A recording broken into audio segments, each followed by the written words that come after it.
বিসমিল্লাহির রহমানির রহিম। সুপ্রিয় অষ্টম শ্রেণীর শিক্ষার্থীবৃন্দ, তোমাদের সবার সুস্বাস্থ্য কামনা করে অষ্টম শ্রেণীর 2.1 এবং 2.2-এর উপর ভিত্তি করে কিছু প্রাথমিক আলোচনা করব। আশা করি তোমাদের এই প্রাথমিক আলোচনাগুলো পরবর্তী অঙ্কগুলো করতে গিয়ে তোমাদের অনেক উপকার হবে। এবং শুরু থেকেই বলে রাখছি যে তোমরা ভিডিওটির প্রথম থেকে শেষ পর্যন্ত একটু ধৈর্য সহকারে ভালোভাবে দেখবা, এবং যদি কোথাও কোনো বুঝতে না পারো তাহলে অবশ্যই কমেন্ট বক্সে যে তোমাদের সেই যে অংশটা বুঝতে পারো না সেই অংশটাকে লিখবা। আমি চেষ্টা করবো তোমাদের উত্তরগুলো দেওয়ার জন্য। তো শুরু করা যাক আজকের আমাদের আলোচ্য বিষয় মুনাফা। তো মুনাফা কাকে বলে সেটা আমরা শাব্দিক অর্থে যদি বলি, আমরা যেটা বুঝি যে ধরো তুমি বাজার থেকে 100 টাকার কোনো একটা দ্রব্য ক্রয় করেছো, সেটা তুমি বিক্রি করেছো 120 টাকা। তাহলে এখানে যে তুমি 100 টাকা থেকে 120 টাকা তুমি এটা বিক্রি করেছো, তাহলে 120 থেকে 100 বিয়োগ করলে যে 20 টাকা থাকে সেটাই হচ্ছে তোমার মুনাফা। তো এই মুনাফাটা দুই ধরনের হতে পারে। একটা হচ্ছে গিয়া তোমার চক্রবৃদ্ধি মুনাফা, আর একটা হচ্ছে সরল মুনাফা। ঠিক আছে, তাহলে আমরা এগুলো ধারাবাহিকভাবে আসবো। তো এই দুইটা চ্যাপ্টারে মোট দুইটা আলোচনার বিষয়বস্তু। তো আমরা লক্ষ্য করে দেখলাম যে 2.1 এবং 2.2 এই দুইটা চ্যাপ্টারে আমাদের আলোচনার বিষয়বস্তু হচ্ছে দুইটি। একটি হচ্ছে গা লাভ ক্ষতি, আর একটা হচ্ছে গা মুনাফা। প্রথম কথা হচ্ছে গা আমি লাভ ক্ষতি নিয়ে আলোচনা করব। লাভ ক্ষতি নিয়ে তোমরা পঞ্চম, ষষ্ঠ, সপ্তম শ্রেণীতে কিছু না কিছু জ্ঞান ধারণ করেছ। এখন তারপরও আমি আবার পুনরায় ব্যক্ত করছি। লাভ তো বুঝোই, কোনো বিষয় যেটা একটু আগে যেটা বললাম সেটাই হচ্ছে লাভ। আর ক্ষতি হচ্ছে গা কোনো একটা দ্রব্য যত টাকায় ক্রয় করেছ তার চেয়ে কম টাকায় যদি তুমি করো সেটা হচ্ছে ক্ষতি। তো এখন আসি, আমি একটা কথায় আসি। ধরো তুমি বাজারে গিয়েছো একটা দ্রব্য ক্রয় করার জন্য। সাপোজ তুমি একটি কিংবা একটা টেলিভিশন ক্রয় করবা। তো একটা টেলিভিশন ক্রয় করার জন্য তুমি বাজারে গিয়েছো। তো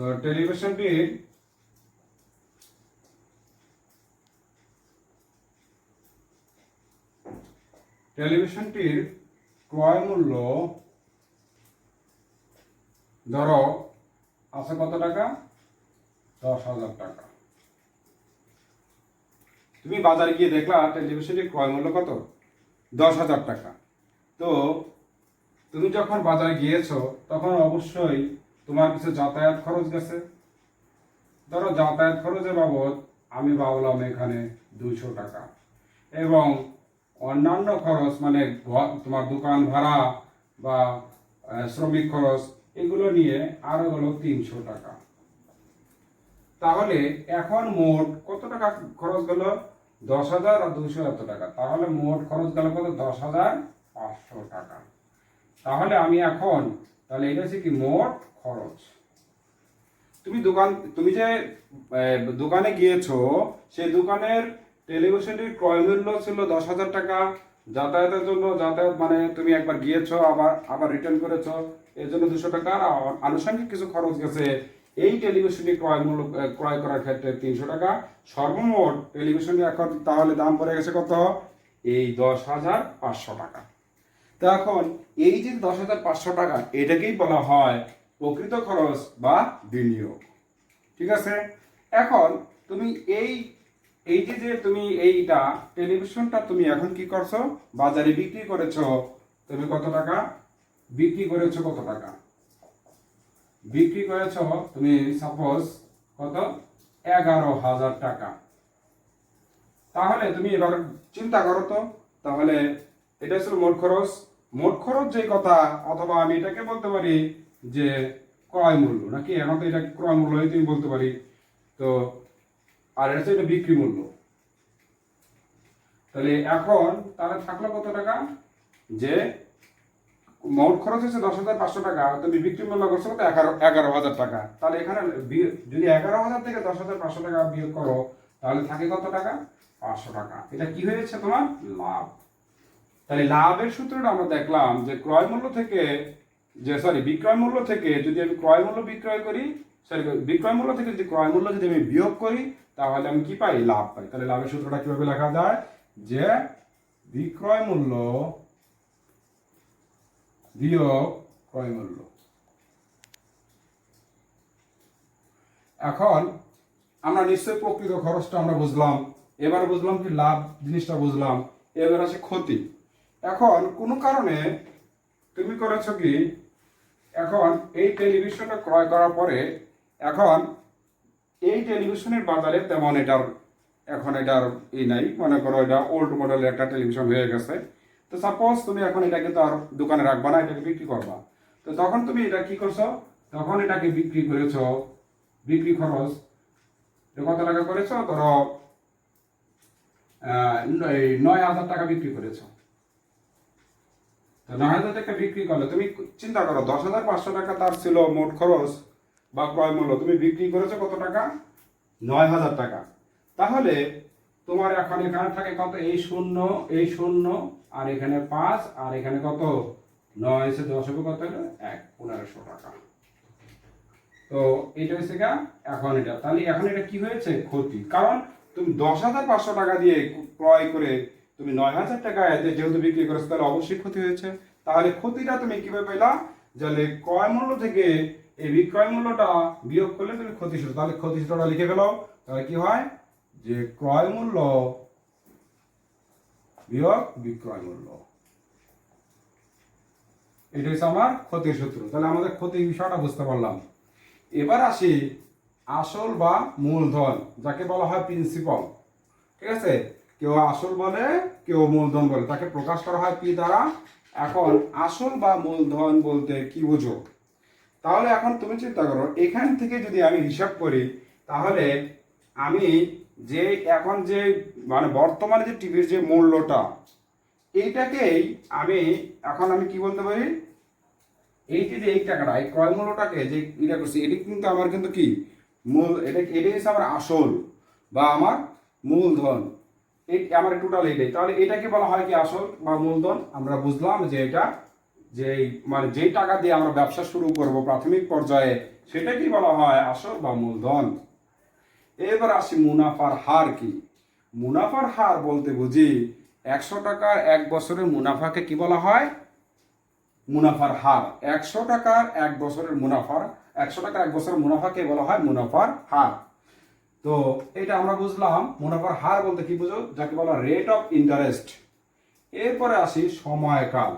সময়কাল বলতে সময়কালকে টাইম মানে কে এন দ্বারা প্রকাশ করা হয়। এন বলতে বোঝাইতেছে এন এর মান বিভিন্ন 1 2 3 4 5 মানে 1 বছর 2 বছর 3 বছর 4 বছর, মানে এন টার্মস। সময়কাল বলতে বোঝায় মুনাফা নির্ণয়ের জন্য, মুনাফা নির্ণয়ের জন্য নির্ধারিত সময়কে বলা হয় কি সময়কাল। মুনাফা নির্ণয়ের জন্য, মুনাফা যে সময়ের জন্য অর্থাৎ অথবা এবার বলতে পারি যে সময়ের জন্য মুনাফা হিসাব করা হয়, যে সময়ের জন্য মুনাফা হিসাব করা হয় তাকে বলা হয় সময়, তাকে বলা হয় সময়কাল বা টাইম। মানে আমি তোমাকে যদি একটা প্রশ্ন এইভাবে বলি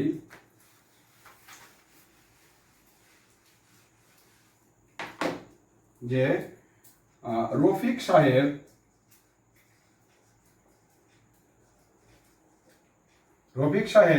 5,000 টাকা 5 বছরের জন্য 10%, 5 বছরের জন্য রফিক সাহেব 5 বছরের জন্য 10% আর 10% মুনাফা হারে কি বললেন? রফিক সাহেব 5,000 টাকা 5 বছরের জন্য 10% মুনাফা হারে ব্যাংকে জমা রাখলেন, ব্যাংকে জমা রাখলেন। তাহলে এখানে খেয়াল করো, তাহলে এই যে সময়কাল, সময়কাল বলতে আমি যেটা বুঝিতেছি যে এই যে 5 বছরের জন্য একটা নির্দিষ্ট একটা সময়, যেটা এটাকে বলা হয় সময়কাল। এরপরে বলতেছি মুনাফা। তো এখন মুনাফাটা কি বলতে আমি একটু আগে আমরা বুঝতে পেরেছি বা আমরা এর আগে আলোচনা করেছি। মুনাফা কয় ধরনের? 2 ধরনের। একটা হচ্ছে কি, একটা হচ্ছে চক্রবৃদ্ধি মুনাফা আর একটা হচ্ছে শুধু মুনাফা। এই মুনাফাকে আবার বলা হয় সিম্পল প্রফিট। এটাকে কি বলা হয়? Simple profit.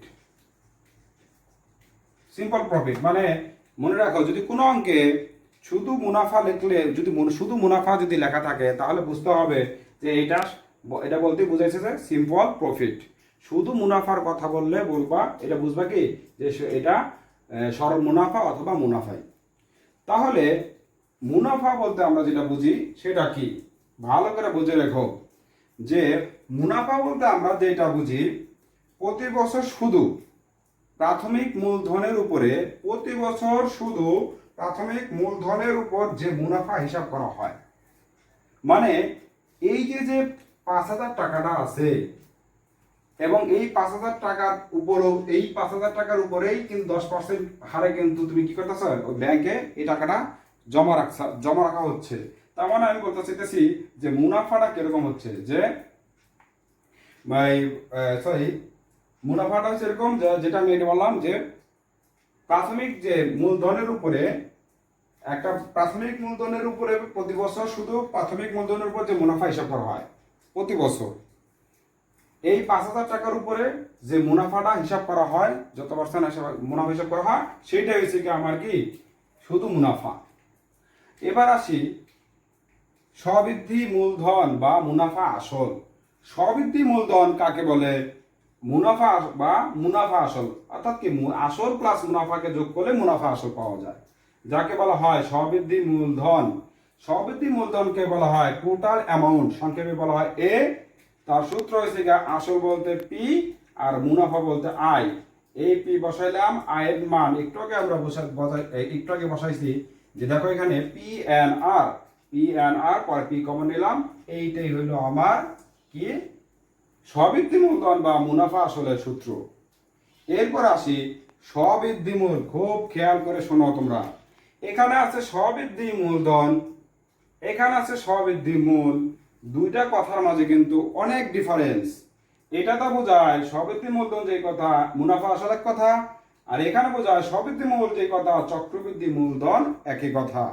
যার সূত্রটা হচ্ছে C of P into 1 plus R power N. দেখো এই সূত্রের সাথে খুব মিল আছে, কিন্তু তোমরা কিন্তু অনেক সময় প্যাচ লাগিয়ে ফেলো, খুব ভালো করে বোঝার চেষ্টা করো। এটা হচ্ছে পি, এটার সাথে গুণন, আর এই সরি এনটা হচ্ছে আর এর সাথে এখানে ইন্টু আকার আছে, বাট এনটা হচ্ছে কি এটার উপরে পাওয়ার আকার আছে। তাহলে এটা একটু ভালো করে বুঝতে হবে। আরেকটা হচ্ছে চক্রবৃদ্ধি মুনাফা। চক্রবৃদ্ধি মুনাফাটা কি, যে চক্রবৃদ্ধি মূলধন থেকে মুনাফাটা বাদ দিয়ে যা থাকবে তাকে বলা হয় কম্পাউন্ড প্রফিট বা চক্রবৃদ্ধি মুনাফা। এবার কিছু কথায় আমি আসি।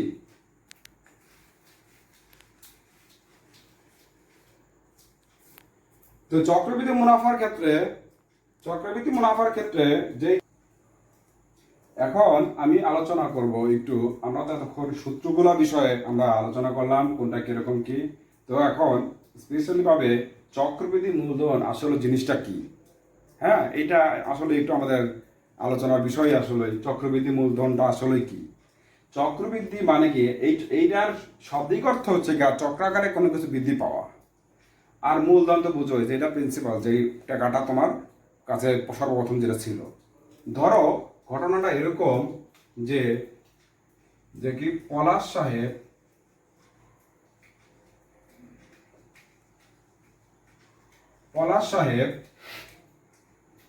মনে করো 1,000 টাকা 10,000 টাকা কি করেছে 10% হারে 10% হারে কি করছেন, পলাশ সাহেব 10,000 টাকা 10%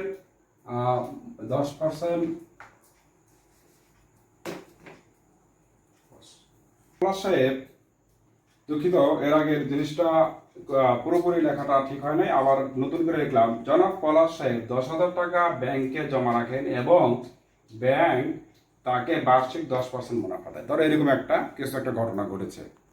তাহলে এখন তুমি চিন্তা করো যে এখানে 10,000 এর 10% কত আসে, দেখো খেয়াল করো 10,000 এর 10% কত আসে 10,000 এর 10 বাই কত আসে এই 100।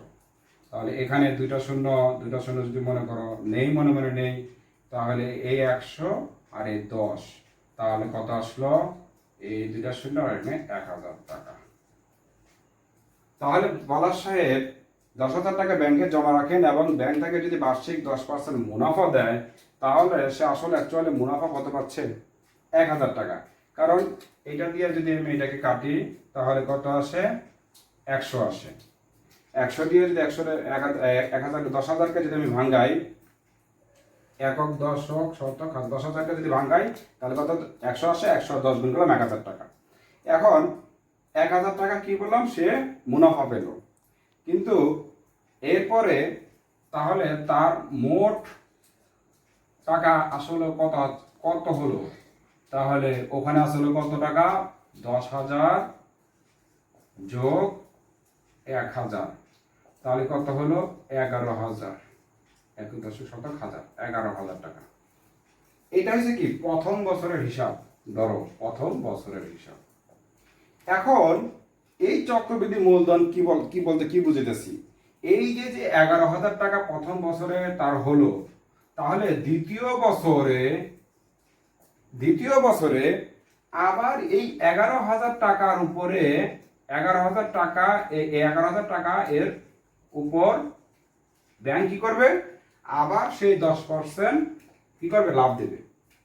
লাভ দেওয়ার ফলে যা হবে সেম এই লাভ ফলটা আবার 11,000 যোগ করে যা পাওয়া যাবে, এইটাই হচ্ছে চক্রবৃদ্ধি মূলধন। মানে তোমার যে কটা বছরের জন্য চক্রবৃদ্ধি মূলধন তুমি যে কটা বছরের জন্য হিসাব করে রাখবে, ওই কটা বছর তোমাকে এইভাবেই লাভ দেবে। তাহলে সংক্ষেপে বোঝা গেল কি, যে তুমি যদি কোনো টাকা ব্যাংকে জমা রাখো, সেই যে পার্সেন্টে বা যেই পার্সেন্টেজে 10% এইভাবে মুনাফা দেবে, এরকম একটা এগ্রিমেন্ট করে নিলা। তারপর 10,000-এ 10% তুমি করে নিলা, পাইলা কত বছর শেষে 1,000 টাকা, এটা বছর শেষে পেলা। তাহলে তার মোট টাকাটা হয়েছে কত 10,000 যোগ 1 11,000 টাকা। তাহলে এই যে 11,000 টাকার তার এটা হচ্ছে প্রথম বছর হিসাব। দ্বিতীয় বছরে যে চক্রাকার মানে কি প্রথম বছর শেষ দ্বিতীয় বছর শুরু, দ্বিতীয় বছরে এই টাকার উপরে আবার যে সেম আগের পার্সেন্টেজটা হিসাব করে যেই টাকাটা হবে সেই টাকাটা মুনাফা হবে, সেই মুনাফাটার সাথে আবার যখন এই 11,000 যোগ করা হবে একই প্রসেসে, এইটাই হচ্ছে চক্রবৃদ্ধি মূলধন। আচ্ছা, এখন এখানে একটা মজার বিষয় হচ্ছে গিয়া, চক্রবৃদ্ধি মূলধন এইভাবে আমাদের হিসাব করা হয়। আর যদি বলি শুধু মূলধন, তাহলে শুধু মূলধন যদি বলি তাহলে এইটাই হবে আমার শুধু মূলধন। মানে প্রারম্ভিক মূলধন মানে প্রাথমিক মূলধনকে বলা হয় মূলধন।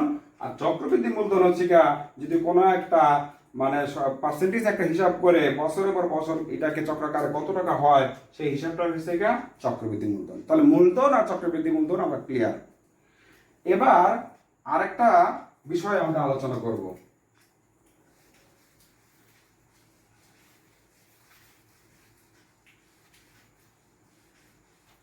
একটা কথা নোট লিখে রাখো, যে যে হারে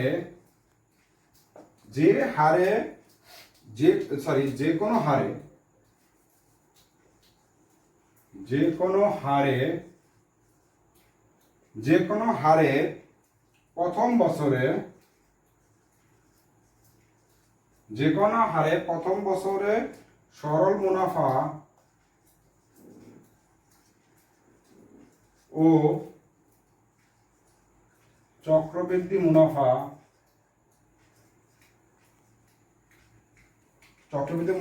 একই। আরেকটা নোট লিখে রাখো, এটা খুব কাজে লাগবে। সেটা হচ্ছে গিয়া চক্রবৃদ্ধি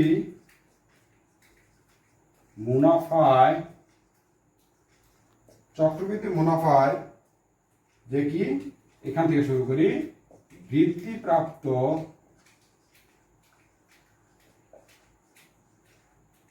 চক্রবৃদ্ধি মুনাফায় বৃদ্ধিপ্রাপ্ত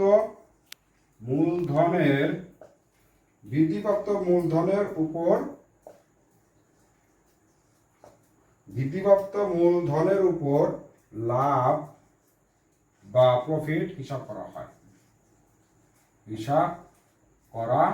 হয়।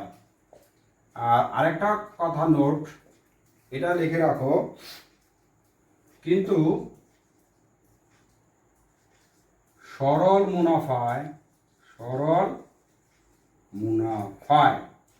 মুনাফায় কি হয়, যে শুধু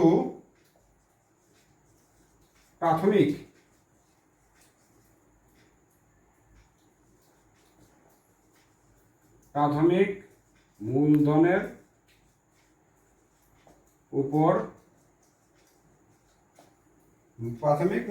উপর লাভ হিসাব করা হয়।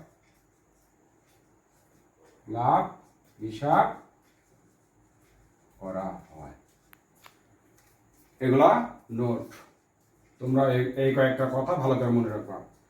তাহলে কি বললাম আমরা এখানে, যে প্রথম কথা যেটা বলছি, যে কোনো হারে প্রথম বছরে সরল মুনাফা ও চক্রবৃদ্ধি মুনাফা একই। এই কথার অর্থটা কি, ওই যে এর আগের অঙ্কটা খেয়াল করো, যে আমাদের প্রথম বছরে আমাদের হিসাব কত হয়েছিল, যে চক্রবৃদ্ধি মুনাফাটা কত হয়েছিল, চক্রবৃদ্ধি মুনাফা হয়েছিল কত, এই চক্রবৃদ্ধি মুনাফা হয়েছিল 1000 টাকা। কত? 1000 টাকা। মনে আছে তো একটু আগে যেটা করেছিলাম? তোমরা একটু ভিডিওটা একটু যদি রিক্যাপ করো তো দেখবা আমাদের লাভ হয়েছিল কত, 1000 টাকা। এই প্রথম বছরের জন্য যে কোনো হারে, মানে 10% হারে ছিল, প্রথম বছরের জন্য সরল মুনাফা ও চক্রবৃদ্ধি মুনাফা একই। তাহলে এই 1000 টাকাকে আমি কি বলতে পারি, 1000 টাকাকে আমি বলতে পারি সরল মুনাফা বা চক্রবৃদ্ধি মুনাফা। এইটা একটা খুব গুরুত্বপূর্ণ একটা কথা, অনেক সময় অবজেক্টিভ আসে কথাটা। আর একটা কথা মনে রাখো, চক্রবৃদ্ধি মুনাফায় এখানে এই কথাটা খুব ইম্পর্টেন্ট, যে এই যে এটা বৃদ্ধিপ্রাপ্ত মূলধনের উপরে লাভ হিসাব করা হয়। চক্রবৃদ্ধি মুনাফায় বৃদ্ধিপ্রাপ্ত মূলধনের উপর লাভ হিসাব করা হয়। অর্থাৎ এর আগে একটু আগে যে আমি দেখাইলাম, এই যে 11,000 টাকা, তাহলে এটা কি বৃদ্ধিপ্রাপ্ত মূলধন না? এই বৃদ্ধিপ্রাপ্ত মূলধনের উপর লাভ হিসাব করা হয়। আর সরল মুনাফা এটা হচ্ছে কি, এটা হচ্ছে কি বৃদ্ধিপ্রাপ্ত মূলধনের উপরে হিসাব করা হয় চক্রবৃদ্ধি মূলধনের ক্ষেত্রে আর চক্রবৃদ্ধি মুনাফার ক্ষেত্রে। কিন্তু সরল মুনাফা শুধু প্রাথমিক মূলধনের উপর। ওই যে প্রাথমিক এর আগে কত টাকা ছিল, প্রাথমিক ছিল কত, 5000 টাকা না? এই 5000 টাকার উপরে আমাদের কি করা হয়, শুধু লাভ হিসাব করা হয়। তাহলে দেখো সরল মুনাফা শুধু প্রাথমিক, মানে দেখি আমি একটু লিখে দেই, যে প্রাথমিক মূলধনের উপরে, প্রাথমিক মূলধন যেমন কি আসলে 5000 টাকা, এই 5000 টাকার হিসাব করা, 5000 টাকার উপরে হিসাব করে লাভ হিসাব করা হয়। আর চক্রবৃদ্ধি মুনাফা বৃদ্ধিপ্রাপ্ত মূলধন, মানে ওই অঙ্ক দেখবা একটু আগে যে ভিডিও করেছিলাম, একটু আগে যে আমরা ভিডিওর একটু এর আগের অংশে, যে বৃদ্ধিপ্রাপ্ত মূলধনটা কত ছিল মোট 11,000 টাকা। এই 11,000 টাকার উপরে বেস করে যে লাভটা হয় সেটাই হচ্ছে আমার চক্রবৃদ্ধি মুনাফা। তাহলে প্রিয় শিক্ষার্থীরা, আমার এই আলোচনায় যদি তোমরা এই 10টা টপিকস, যদি প্রত্যেকটা জিনিস আমি তোমাদেরকে সহজে বোঝানোর জন্য চেষ্টা করেছি, এরপরও যদি তোমাদের কারো যদি বুঝতে কোনো সমস্যা হয় বা কোনো কিছু জানতে বা বুঝতে কোনো সমস্যা হচ্ছে, তাহলে অবশ্যই কমেন্ট বক্সে সেটা লিখবা এবং এই সূত্রগুলো ভালোভাবে তোমরা আয়ত্ত করে রাখবা। এবং সবচেয়ে সুখবর হচ্ছে এই, যে দেখবা পরবর্তী ভিডিওতে আমি যখন অঙ্ক করব তখন দেখবা 2.1, 2.2 সব কিছু আমি দেখবা আপনারা বেশিরভাগ অঙ্ক লাভ ক্ষতি ছাড়া, মানে যে দুটা আছে লাভ ক্ষতির অঙ্কগুলো ছাড়া, মুনাফা নির্ণয়ের জন্য বা এই ধরনের অঙ্কগুলো করার জন্য শুধুমাত্র আমি এই সূত্রটা ইউজ করব, আই সমান সমান পিএনআর। এরপরে এখানে আর একটা সূত্র ইউজ করব, সেটা হচ্ছে কোনটা, এই যে এইটা স্ববৃদ্ধি মূলধন, এই সূত্রটা ইউজ করব। আর চক্রবৃদ্ধি মূলধনের এই সূত্রটা ইউজ করব, আর চক্রবৃদ্ধি মুনাফার এই সূত্রটা ইউজ করব। তাহলে এইটা, এইটা আর এইটা আর এইটা, আমি এই 4টা সূত্র, নাম্বার 1 এটাকে 1 নম্বর দিলাম, এটাকে 2 নম্বর দিলাম, এটাকে 3 নম্বর দিলাম, আর এটাকে 4 নম্বর দিলাম। এই 4টা সূত্র দিয়ে আমি 2.1 এবং 2.2 এর প্রায় 90% অঙ্ক আমি শেষ করে দেব। তো তোমরা দেখবা যে অনেকে কিছু কিছু অঙ্ক আছে যে বলে এটা ঐকিক নিয়মে করো, কোনোটা ঐকিক নিয়মে করো, কোনোটা সূত্র দিয়ে করো। তবে আমি বলতেছি যে তোমাদের 2.1, 2.2 এর প্রায় 90% অঙ্ক, মানে ধরতে গেলে সবগুলো অঙ্কই ইচ্ছা করলে করা যায়। আমরা চেষ্টা করব পরবর্তী ভিডিওতে এই 4টা সূত্রের আলোকে আমরা এই 2.1 এবং 2.2 এর প্রবলেমগুলো সলভ করার। তো সেই পর্যন্ত সবাই ভালো থাকো, সবার সুস্থতা কামনা করে আজকের মতো এখানে বিদায় নিচ্ছি। সবাই ভালো থাকো, আল্লাহ হাফেজ।